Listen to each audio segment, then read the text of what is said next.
പല പെൺകുട്ടികൾക്കും വല്ലാത്ത ധൈര്യമാണ്. പടച്ചവനെ, ചാനലുകാരുടെ മുമ്പില്, പരസ്യമായ യൂട്യൂബുകാരന്മാരുടെ മുമ്പില് അള്ളാഹുവിന്റെ ദീനിനെയും ഇസ്ലാമിന്റെ നിയമങ്ങളെയും പുച്ഛിച്ചു പറയുന്ന യുവത്വമേ, വീട്ടിൽ ചെന്നിട്ട് ഈ ആയത്തിന്റെ അർത്ഥമൊന്ന് നീ വായിച്ചു നോക്കണം. വത്തഖൂ യൗമന തുർജഊന ഫീഹി ഇലല്ലാഹ്.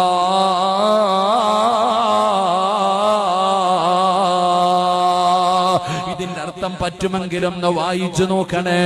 ഇതല്ല പറഞ്ഞതാ, ഇതല്ല പറഞ്ഞതാ, ഇത് അല്ല പറഞ്ഞതാ. വത്തഖൂ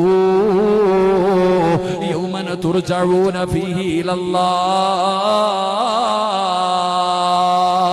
എവിടെ പോകാനാ നീയൊക്കെ? നീയൊക്കെ എവിടെ വരെ പോകും പെണ്ണ്? ഓന്തോടിയാ എവിടെ വരെ ഓടുമെന്നൊരു പഴഞ്ചൊല്ലില്ല. നീയൊക്കെ എവിടെ വരെ പോകാനാ? കാബുൽ അർവാഹു മലക്ക് അസ്റായീൽ നിന്റെ കണ്ണിന്റെ മുമ്പിൽ വരുമ്പോ എവിടെ ഓടും മോളെ? നിന്നെ പോലെ വിറപ്പിച്ച് നടന്നവളുമാരൊക്കെ എവിടെ പോയി? പറയടാ ചെറുപ്പക്കാരാ, നിന്റെ കുടുംബത്തിൽ തന്നെ എത്ര രാജാക്കന്മാരുണ്ടായിരുന്നടാ? നാട് വിറപ്പിച്ച കൊലകൊമ്പന്മാർ